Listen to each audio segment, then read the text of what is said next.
तो क्या हाल है ऑफिसर्स के। आई होप तैयारी बढ़िया चल रही होगी और आप अपनी ड्रीम पोस्ट और ड्रीम लोकेशन के लिए जोरों शोरों से मेहनत कर रहे होंगे। मेरा नाम है ऋषभ।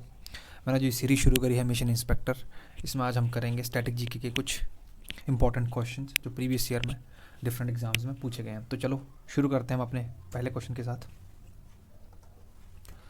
तो द फर्स्ट क्वेश्चन है कि ह्यूमन सेल में कितने क्रोमोसोम होते हैं, मानव कोशिका में कितने गुणसूत्र होते हैं। ठीक है, बताओ भाई कितने होते हैं, बताओ कितने होते हैं। 40, बताओ 46। ठीक है, तो जो क्रोमोसोम है कितने पेयर में होते हैं, 23 पेयर में होते हैं। ठीक है, 23 पेयर में होते हैं। और कितने टाइप के होते हैं ये क्रोमोसोम। क्रोमोसोम जो है वो दो टाइप के हैं, एक है ऑटोसोम और एक है एलोसोम, जिसे सेक्स क्रोमोसोम भी बोलते हैं। ठीक है, एलोसोम और जिसको हम बोल सकते हैं सेक्स क्रोमोसोम। ठीक है,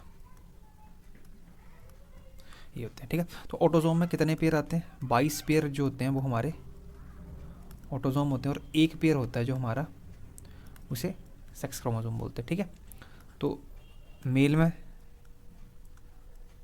एक्स वाई का पेयर होता है और फीमेल में एक्स एक्स का पेयर होता है। ठीक है,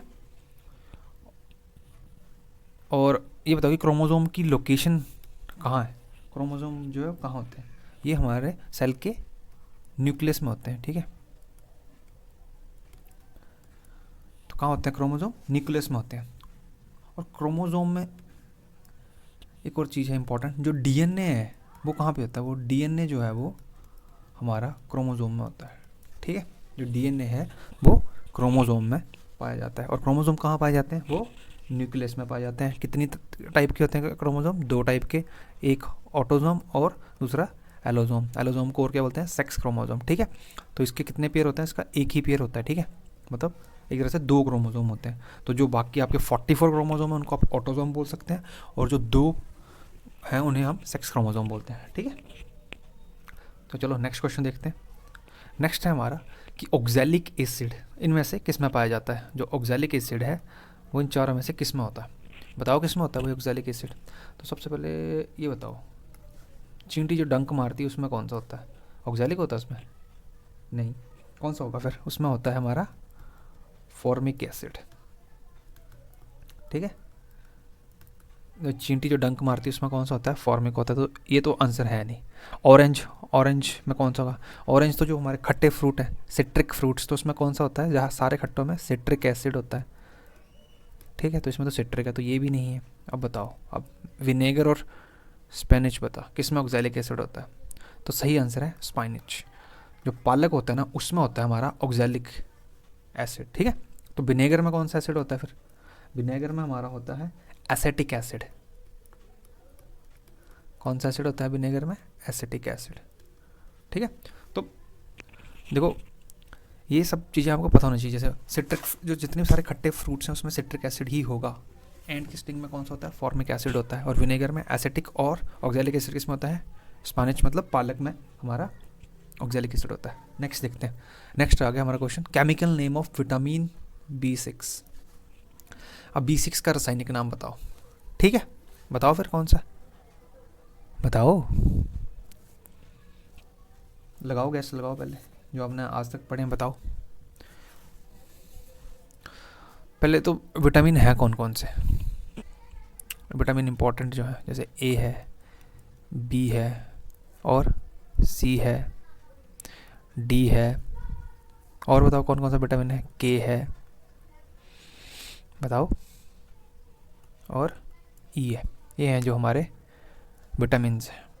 ठीक है, उसमें से बी के एक जो सब पार्ट है B6, उसके बारे में यहाँ पूछा जा रहा है। तो बताओ इसका क्या केमिकल नेम है, कौन कौन से बताए मैंने, vitamin A, vitamin B, vitamin C, vitamin D, vitamin K और विटामिन E। ठीक है, इन सब के भी आप के केमिकल नेम होते हैं वो आपको पता होगा। यहाँ किसका पूछा है केमिकल नेम, विटामिन B6 का। तो बताओ क्या है, विटामिन B6 का नाम होता है पायरिडॉक्सिन। ठीक है, पायरिडोडॉक्सिन। ठीक है, ये इसका केमिकल नेम है, ठीक है। तो ये बताओ, और विटामिन से क्वेश्चन आता है कि वाटर सॉल्युबल विटामिन कौन से हैं। जो विटामिन वाटर सॉल्युबल है उनके नाम बताओ। जो वाटर सॉल्युबल है वो है विटामिन बी और सी, और जो फैट सॉल्युबल है उनके नाम बताओ। तो वो कौन कौन से हैं, वो विटामिन के, विटामिन ई, विटामिन डी और ए, ठीक है। चलो विटामिन ए का केमिकल नेम बताना। विटामिन ए का नाम क्या होता है बताओ। विटामिन ए को क्या बोलते हैं, केमिकल नेम रेटिनॉल। और इसकी कमी से कौन सा रोग हो जाता है, नाइट ब्लाइंडनेस। कौन सा रोग हो जाता है इससे, नाइट ब्लाइंडनेस, ठीक है। और ये बताओ रिकेट्स किस विटामिन की कमी से होता है बताओ। जो रिकेट्स है वो किस विटामिन की कमी से होता है, वो होता है हमारे विटामिन डी की कमी से। और विटामिन डी का केमिकल नेम क्या है, वो है कैल्सीफिरोल, कैल्सीफिरोल, ठीक है। तो ये सब याद रखना जो यहाँ लिखा है, ठीक है।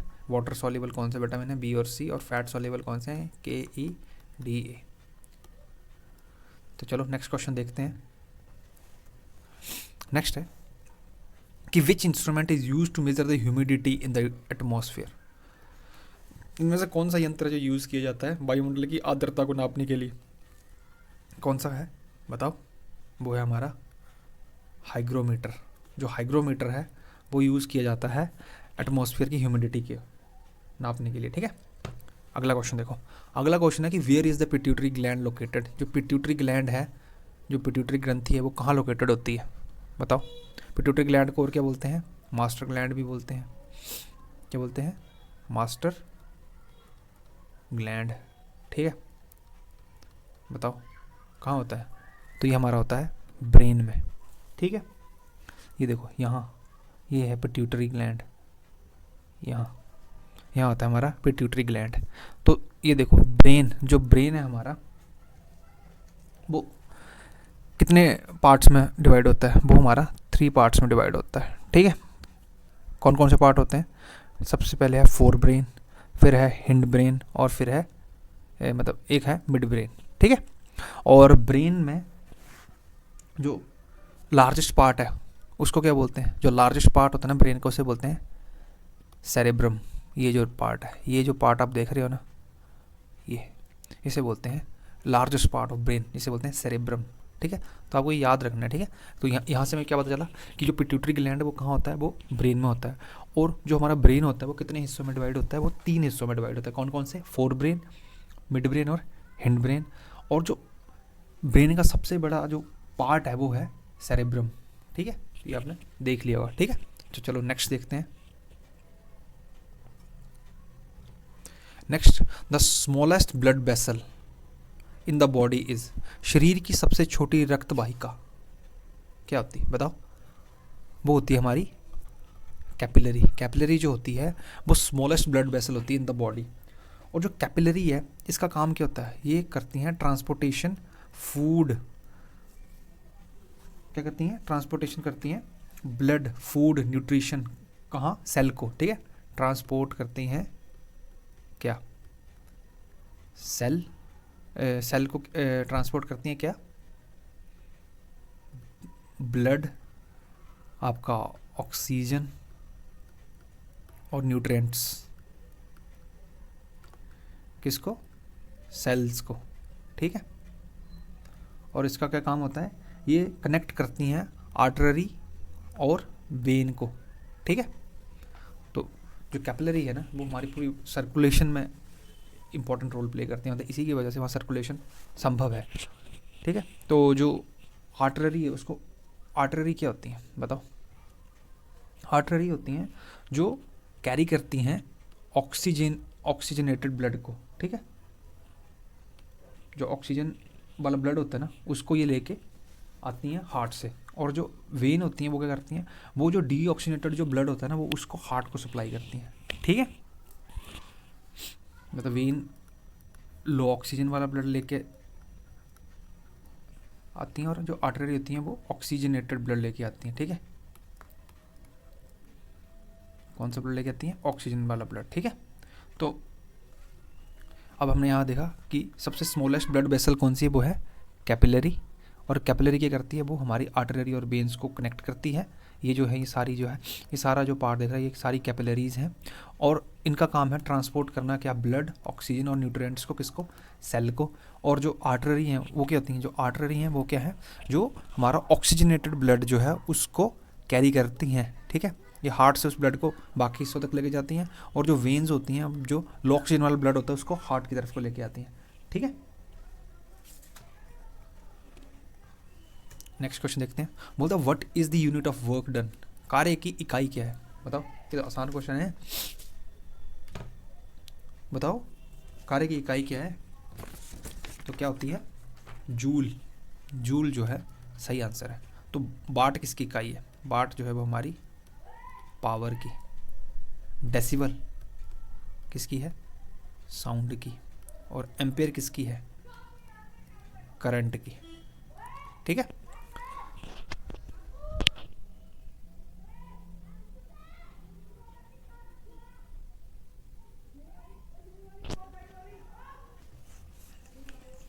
हमारा नेक्स्ट क्वेश्चन है कि जो लिखा है acid rain that crores the marble of the Taj Mahal is made up of which acids. बोलता है जो भी अम्लीय वर्षा है जिसने ताजमहल को जो करोड कर रही है वो किससे बनी होती है, मतलब एसिड रेन के जो में कौन कौन से अम्ल पाए जाते हैं, यहाँ एसिड पाए जाते हैं, ठीक है। तो बताओ कौन सा वाला एसिड होता है, जो एसिड रेन होती है उसमें होता है हमारा nitric acid and sulphuric acid. जो अम्लीय वर्षा है ना उसमें नाइट्रिक एसिड और सल्फ्यूरिक एसिड होता है, ठीक है। नेक्स्ट क्वेश्चन देखो। बोलते the folk dance Tarangamel is related to which of the following state. जो लोक नृत्य तरंग मेल है इनमें से कौन सी स्टेट में होता है, बताओ। तरंग मेल कहाँ पे होता है, गोवा में होता है, ठीक है। याद रखना है ये क्वेश्चन इंपॉर्टेंट है सारे। नेक्स्ट देखो, नेक्स्ट बोलता है जागोई और Cholom the two main parts of which classical dance. अब बताओ ये किस क्लासिकल डांस के मेन पार्ट है, ठीक है। तो हमारे कितने क्लासिकल डांस हैं, 8 क्लासिकल डांस हैं। उनमें से बताओ कि किस डांस, इनमें से कौन से डांस के 2 पार्ट हैं। तो ये हमारे मणिपुरी जो डांस है उसके पार्ट है, ठीक है। तो जगाई और चोलम किससे रिलेटेड है, हमारे मणिपुरी डांस से रिलेटेड है, ठीक है। नेक्स्ट देखो, नेक्स्ट है हमारा कि जो गिर नेशनल पार्क है वो कहाँ पे लोकेटेड है। गिर राष्ट्रीय उद्यान कहाँ पे है, बताओ। वो गुजरात में है, ठीक है। तो असम का फेमस नेशनल पार्क काजीरंगा, ठीक है। राजस्थान का रणथंबोर, ठीक है। नेक्स्ट जो हमारा क्वेश्चन है आगे लिखा कि who among the following founded the Arya Samaj in 1875। तो बताओ 1875 में आर्य समाज की स्थापना किसने करी थी, बताओ। करी थी, किसने करी थी, दयानंद सरस्वती। दयानंद सरस्वती जी ने 1875 में आर्य समाज की स्थापना करी थी, ठीक है। तो यहाँ देखो एक इम्पॉर्टेंट पर्सनैलिटी और भी है, राजा राम मोहन राय। इन्होंने किस चीज़ की स्थापना करी थी, इन्होंने हमारी ब्रह्मो समाज और किसकी करी थी बताओ। एक तो मैंने बता दी, एक आप भी बताओ। ब्रह्मो समाज की करी थी और दूसरी करी थी आत्मीय सभा। आत्मीय सभा, ठीक है। तो याद रखना ये इनसे रिलेटेड जो है ये जिन 2 चीज़ों की इन्होंने स्थापना करी थी वो है ब्रह्मो समाज और आत्मीय सभा। एक और नाम है आत्माराम पांडुरंग जी। इन्होंने किस स्थापना करी थी बताओ, इसका तो आपको पता ही होगा, बताओ। इन्होंने करी थी प्रार्थना सभा, ठीक है। तो दयानंद सरस्वती ने कब करी थी, 1875 में आर्य समाज की स्थापना करी थी, ठीक है। तो इन सारे जो है ना जितने भी ये स्थापना, ये जो समाज, ये सभाएं जो बनाई है इंपॉर्टेंट है, पेपर में बहुत बार अलग अलग तरीके से पूछी जाती हैं, ठीक है। चलो नेक्स्ट क्वेश्चन देखते हैं। बोलता है who among the following founded the servant of Indian society. तो जो सर्वेंट ऑफ इंडियन सोसाइटी इनमें से किसने स्थापित करी थी बताओ। वो करी थी हमारी गोपाल कृष्ण गोखले जी ने। ये कौन थे, ये गांधी जी ने अपना गुरु मानते थे। और इन्होंने 1905 में जो इंडियन नेशनल कांग्रेस का अधिवेशन हुआ था उसके ये प्रेसिडेंट थे 1905 वाले के, ठीक है, INC के ये प्रेसिडेंट थे उसके 1905 वाले, ठीक है। नेक्स्ट क्वेश्चन देखते हैं। नेक्स्ट है हमारा, which newspaper was founded by Mahatma Gandhi in South Africa in 1903। जब महात्मा गांधी साउथ अफ्रीका में थे तब उन्होंने वहाँ एक न्यूज़पेपर स्थापित किया था, उसका नाम क्या है बताओ। उसका नाम है इंडियन ओपिनियन। ये जो न्यूज़पेपर है ये महात्मा गांधी जी ने साउथ अफ्रीका में स्थापित किया था, कब, 1903 में, ठीक है। आई होप आपको इस वीडियो से सीखने को कुछ मिला होगा और कुछ चीज़ें आपकी रिवाइज भी हो गई होंगी इससे। तो चलो मिलते हैं अपनी नेक्स्ट वीडियो में, तब तक के लिए आप अपनी तैयारी को ज़ोरों शोरों से करते रहिए।